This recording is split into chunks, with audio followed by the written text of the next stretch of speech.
आपका सबसे बड़ा दुश्मन शैतान नहीं है। एक बार शैतान परमेश्वर के सामने गया, कहता तेरे तेरे लोग बहुत खराब है, कहता छींक भी आए, कहता मेरा नाम लगा देते हैं कि शैतान ने कर दिया। कहता मैं तो इन्हों के लागे भी नहीं लगता इन्हों पर, कहता ये मेरा नाम लगा देते हर चीज पर। जबकि आपका सबसे बड़ा दुश्मन आपका अपना शरीर है, शैतान नहीं है। और पौलुस कहता है हम शरीर के कर्जदार नहीं हैं कि शरीर के अनुसार दिन काटें। जब ये सेवकाई स्टार्ट हुई, अब ये सेवकाई जब चल रही है, इतनी लो परसेंटेज है कि 100 में से एक भी नहीं है उस तरह का विश्वासी जिस तरह के विश्वासी हम थे। हमारी टीम जब चलती थी परमेश्वर में, दिखते ही नहीं विश्वासी वैसे। पूछो रोजे रखते हो? नहीं, हफ्ते में एक बार। और हमारी टीम में ऐसी लड़कियां मौजूद थी, 22-23 साल की उम्र में शादी हो गई, एक बच्चा हो गया। उसके बाद जब वो प्रभु में बढ़ी तो हस्बैंड शराबी था, नशेड़ी था, छोड़ के चला गया। वो सेवा में चली गई। आज वो दादी बन गई। जब मतलब वो उस समय 1.5 उम्र में थी, मैं बच्चा था, 19 साल का था। आज वो दादियां बन गई। सारी उम्र बिना शादी के सिर्फ सेवा, हफ्ते में 3 दिन रात के उपवास। और आज आप में से कितनों ने रोजे रखे होंगे मेरी शादी हो जाए? और उसको बोलते थे शादी कर लो सिस्टर। नहीं, शादी करूंगी तो सेवा से थोड़ा हट जाऊंगी, शादी नहीं करना।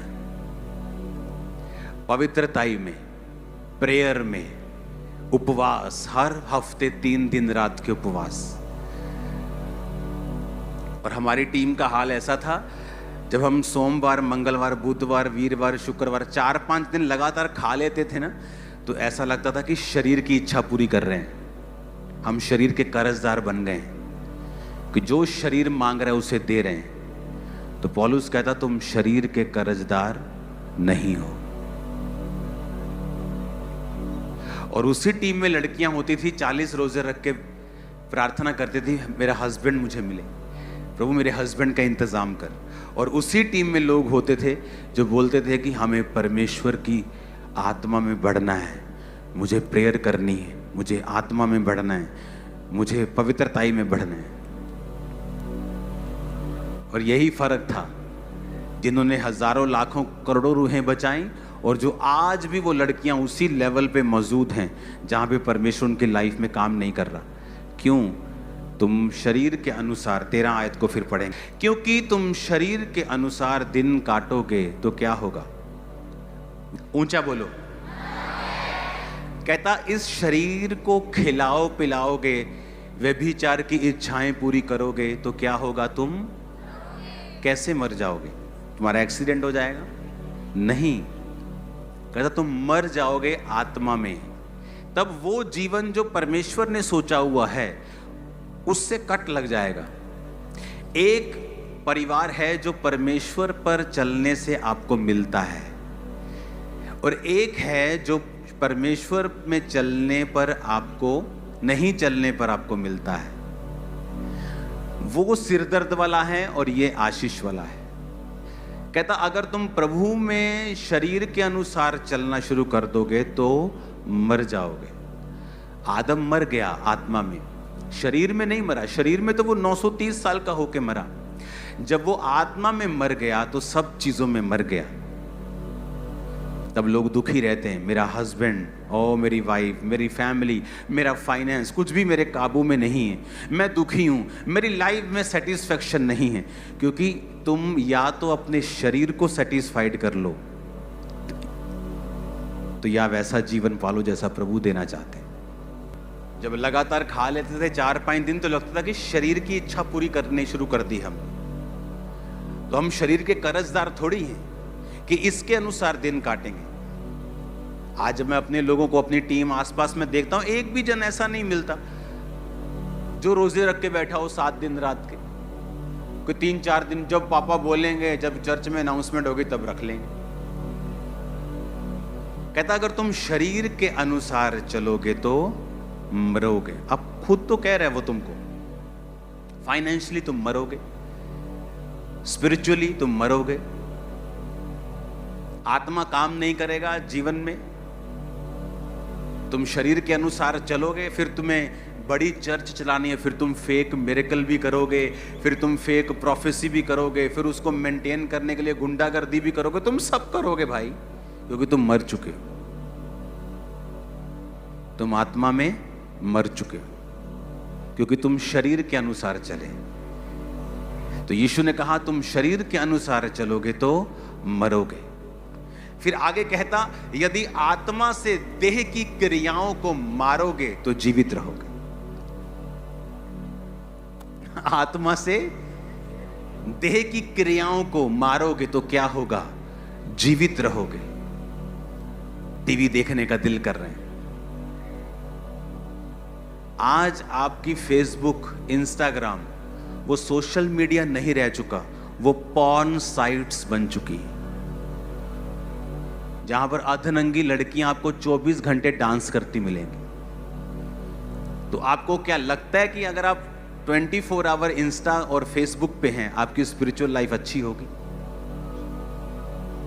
आजकल वेश्याएं एक जगहों पे नहीं मिलती, आजकल वो ऑनलाइन मिल जाती हैं। एक समय होता था वो वहां पे रेड लाइट एरिया है, अभी तो सब रेड लाइट है। फोन खोलो, red light, blue light, pink light सब मिलता है। तो यीशु ने कहा तुम शरीर के कर्जाई नहीं हो। आप बोलते हो कि बहुत मैं कड़ा तेरा कर्जदार हूं, तेरी गल मन। तो यीशु ने कहा तुम शरीर के कर्जदार नहीं हो, आत्मा से शरीर की क्रियाओं को मारो तो जीवित रहोगे। जोर लगाने की जरूरत नहीं पड़ेगी तुम्हें फिर सेवा चलाने के लिए, बिजनेस चलाने के लिए। आत्मा तुम्हें गाइड करेगा, तुम्हारी अगुवाई करेगा, परिवार में आसानी होगी, लाइफ आसानी से चलेगी।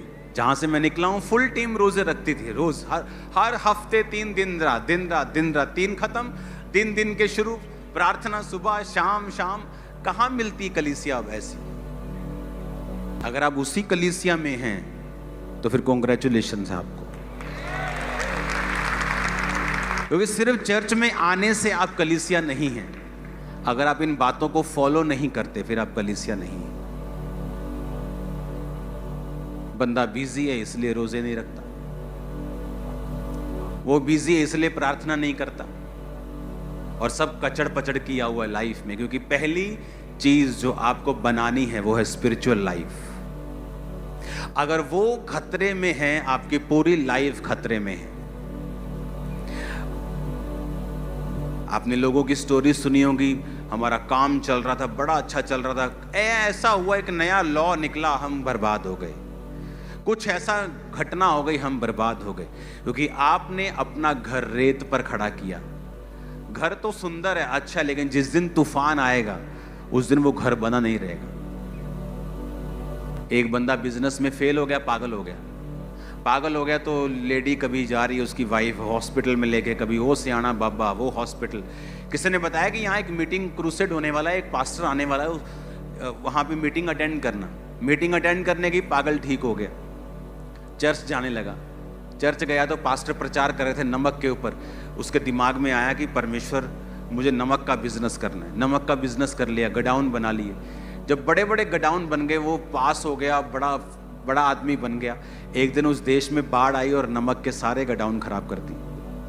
पास्टर को फिर टेंशन कि अभी तो भाई निकला है इस प्रॉब्लम से।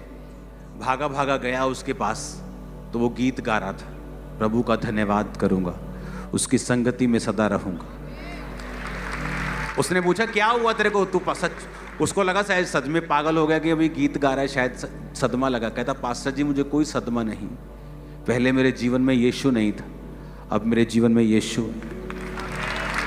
दोबारा वही बिजनेस किया, फिर करोड़ों में पहुंच गया। वही बिजनेस में फिर प्रभु ने बढ़ाया उसे। स्पिरिचुअल लाइफ पहले नंबर पे है, क्योंकि यीशु ने कहा अगर आत्मा के अनुसार चलोगे तो जियोगे, शरीर के अनुसार चलोगे तो मरोगे। आत्मा से शरीर की क्रियाओं को मारोगे। क्या है शरीर की क्रिया?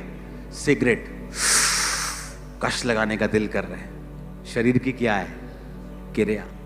शराब पीने का दिल कर रहा है, शरीर की क्या है? डांस करने का बॉलीवुड के गाने पे दिल कर रहा है, क्या है शरीर की? किसी ने कुछ कहा दिया, आपको गुस्सा लग गया, आप उसको मारना चाहते हैं, तेरे को मार दूंगा, वो शरीर की क्या है क्रिया? वो आत्मा की क्रिया थोड़ी है, वो शरीर की क्या है?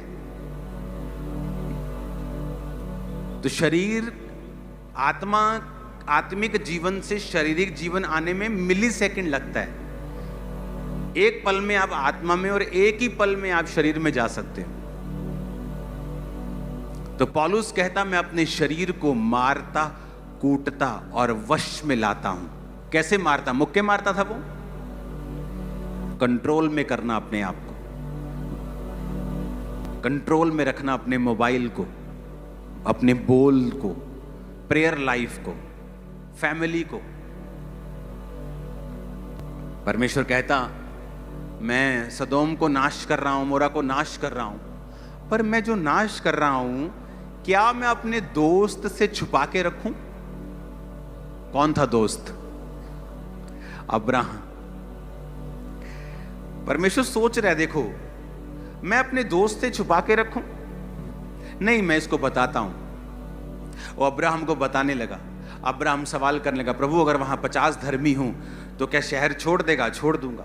अगर 40 निकले, 45 निकले, 30 निकले, 20 निकले, तो परमेश्वर से वो बातें करने लगा। परमेश्वर कहता ये मेरा दोस्त है। पता है क्यों? कहता क्योंकि अब्राहम अपने बाद अपने परिवार को भी आज्ञा देगा कि यहोवा की विधियों पर, कि मेरा पैसा पुत्र तेरा उदों ही है जब तक परमेश्वर तेरी जिंदगी च। Strong decision. आज आपकी बेटी व्यभिचार में हो, बेटा व्यभिचार में ना, मैं ਤਾਂ ਨਹੀਂ ਆਪਣੇ ਬੱਚਿਆਂ ਨੂੰ ਫੋਰਸ ਕਰਦਾ, ਇਹ ਜਿੱਥੇ ਜਾਣਾ ਚਾਹੁੰਦੇ ਉੱਥੇ ਜਾ सकते हैं। तुम्हारे बच्चे, यीशु ने कहा अगर तुम छड़ी नहीं चलाओगे तो तुम बुरे पेरेंट्स हो, तुम बुरे माता पिता हो। अब्राहम कहता तुम्हारी ऐसी की तैसी न्याणियों, आप परमेश्वर है यहोवा, इस तो इलावा जे इधर उधर देखिया तो कंगाल कर देना तुम। समझ आए? स्ट्रॉन्ग डिसीजन परमेश्वर के लिए।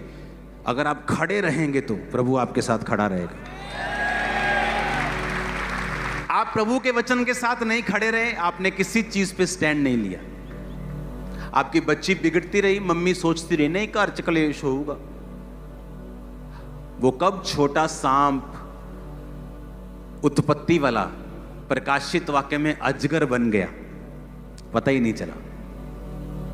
वो छोटा सा पाप कब आपकी बेटी के अंदर ऐसे बड़े गुनाह पैदा कर देगा कि वो कभी अपनी मैरिड लाइफ में सेट नहीं हो पाएगी, अपनी लाइफ में कभी सेट नहीं हो पाएगी, क्योंकि उसकी मां ने उसको रोका नहीं। कहता शरीर के अनुसार चलोगे तो मरोगे।